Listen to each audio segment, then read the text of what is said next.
In the 7 years of Fortnite, there have been 197 FNCS winners, 21 players with over $1 million earned, and countless people who have won life-changing money from competing. A lot of them went on to have long, successful careers, but there are 3 pros who won major tournaments just to completely vanish from the internet right after. So why would they suddenly quit at the peak of their careers? Well, these are the Fortnite champions who disappeared. If you played Fortnite before 2020, you probably know who Kaizui is, but I'd assume most people watching this video have never heard of him. Well, growing up, Gabriel Kaizui Harlos was always good at video games. Before getting into Fortnite in Chapter 1 Season 2, he mainly played Overwatch, which he was really good at. Luckily, his gaming abilities transferred to Fortnite pretty well. From the beginning, it was obvious he was way better than all of his friends, and he eventually realized that he could compete with the best players in the game. Throughout 2018, he would slowly work his way up in the professional scene and started uploading highlight montages on his YouTube channel. These videos would get a lot of views because he was far ahead mechanically compared to everyone else at the time. Posting highlight videos was easily the best way to get recognized, and Kaizui took full advantage of this. At the end of 2018, Fortnite hosted their first ever open tournament, which was Winter Royale. Kaizui played this tournament on 90 ping, and although he was at a disadvantage compared to the rest of the lobby, he still managed to place 25th in finals. And if you aren't using a top-of-the-line PC, then you are also at a disadvantage. Thankfully, today's video is sponsored by Skytech Gaming. Skytech offers the best pre-built and custom-built PCs at every price range. Each product comes with a 1-year warranty and lifetime customer service, plus right now is the best time to buy a PC. They are offering crazy discounts that you can see on the screen right now, and on top of this, you can use code ZEN for an extra $50 off of any purchase. So if you really want to get better at Fortnite or just want a new PC, go visit the Skytech website using the link at the top of my description. This placement would be good enough for him to be invited to the Secret Skirmish. The Secret Skirmish was an event where every player was selected based on how good they placed in recent tournaments, so it was very stacked. And this is where people started to learn just how good Kaizui really was. With where they place their builds so they can push in. Oh my word, Kaizui!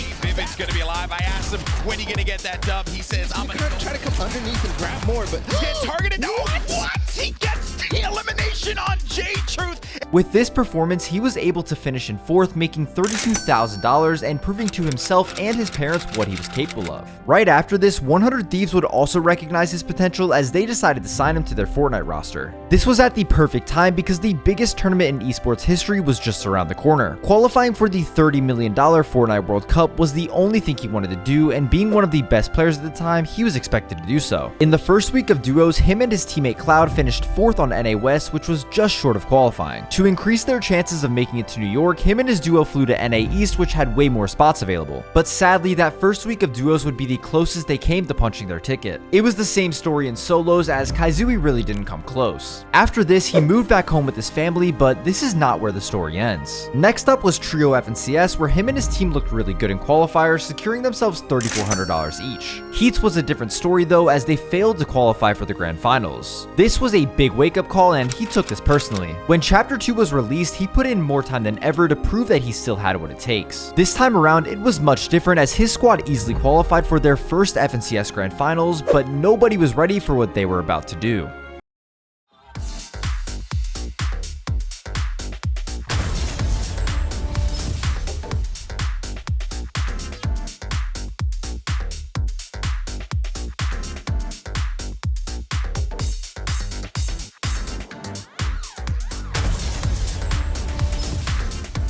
They won 3 out of 6 games, winning by 23 points in one of the most dominant finals performances ever. This made Kaizui $19,000, and for anybody else, this would be a sign to keep going all in, but for some reason, he did the complete opposite. 2 weeks after winning FNCS, he would unknowingly post his last tweet ever and completely vanish from social media. He also stopped streaming and posting on YouTube, which was very uncharacteristic of somebody who just completed one of the hardest things in Fortnite. Most people assumed he was just taking a break from social media, but he would stop playing video games altogether. So why would he disappear out of nowhere? Well, nobody really knows the answer, but I think 3 things caused him to make this decision. The first one is aim assist. At the time, aim assist was so broken to the point where it was miserable to play the game. He replied to this tweet from Booga agreeing with the fact that it basically ruined competitive Fortnite. The second thing was the rapidly decreasing prize pools. After Chapter 2 Season 1, every tournament's prize pool was basically cut in half, and Kaizui probably realized that he would never be competing for the same amount of money he was in the past. The last reason is purely speculative, but I think it was because of his age. He turned 18 years old just before winning FNCS and may have felt like Fortnite was not what he wanted to do for the next few years of his life. To this day, he has never posted an update about what happened to him, but he will go down as one of the biggest what-ifs in Fortnite history. But Kaizui isn't the only major tournament winner who disappeared. This takes me to the story of the player who stole $130,000. If you follow Fortnite competitive, you may have heard the name iDropsBodies and what he did, but there is some new information regarding what really happened. Back in the summer of 2018, Epic Games hosted the Solo Blitz Showdown tournament and a player named iDropsBodies placed 5th. Because of this, he was invited to the summer skirmish where he would compete with the biggest pros and content creators for his share of $530,000. Unlike most of the summer skirmish events that were set lobbies similar to tournaments today, this event was a kill race. Each participant had 10 games to get as many eliminations as possible, with bonus points for wins and games with over 20 eliminations. Each 20 kill win would also award the players another $10,000 on top of what they already made.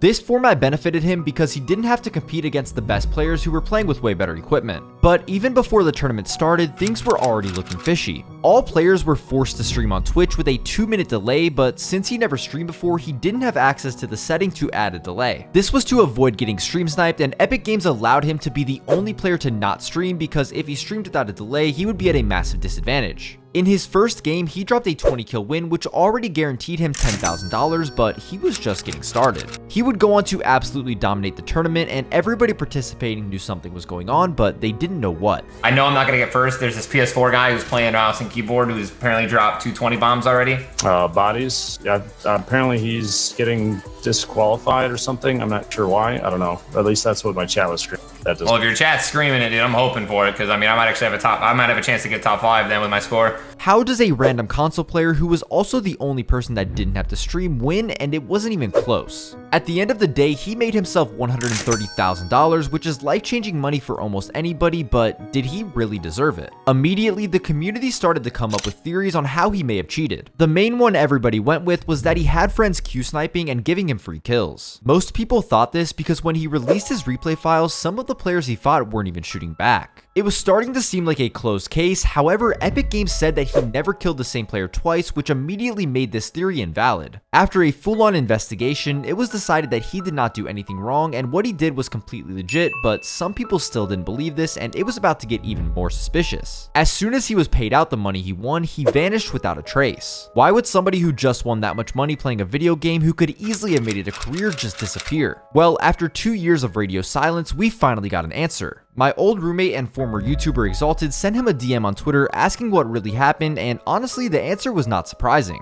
He just said that he started to dislike Fortnite, and when he tried to stream, his chat was extremely toxic because of what happened. As someone who has streamed with a toxic chat, it is really demotivating, and I understand why this would cause him to leave. The real reason he was able to dominate this tournament to the extent that he did is because he played on console. At the time, you weren't forced to play crossplay, and he was one of the few people playing on a console. Because of this, his lobbies were much easier since he was only competing against other PS4 players and he was way better than everybody he ran into. He just took advantage of the situation considering everybody else was on PC and he was just gonna have an easy road to win that money. Nowadays, iDropsBodies plays a variety of games like Mortal Kombat, Fallout, and Halo, but he has no plans on returning to Fortnite. Another person with no plans of returning to Fortnite is StormyRight. Since he was from Ukraine, StormyRight played on high ping, which made fighting difficult, but somehow he was able to make $340,000 throughout his career. Being high ping meant he wasn't able to be as flashy as most players, and although he wasn't too popular because of this, he had some of the most consistent placements in Fortnite history. In the last half of Chapter 2, he placed top 5 in 5 of the 6 FNCSs, including a first place in Chapter 2 Season 7, where he made $100,000. This made him gain a lot of traction on social media, and his career was really starting to come together. But as soon as everything was looking up, something forced it to come to an end. In February of 2022, his country was invaded, and I can't really talk about it without this video getting demonetized, but I think everybody knows. While this was unfolding, he was able to play one last FNCS where he finished in second, making yet another $100,000. But competing was starting to become way more difficult. He was forced to find a temporary living situation, but had to stay in Ukraine since men over the age of 18 weren't allowed to leave. Over time, things got worse and worse, and he had to take long breaks, which made him fall behind until eventually he stopped playing altogether and completely disappeared from social media. It was honestly sad to see somebody with so much talent being forced to stop competing due to something out of their control. After 6 months of absolutely nothing, he finally posted an update on Twitter, and thankfully it was really positive.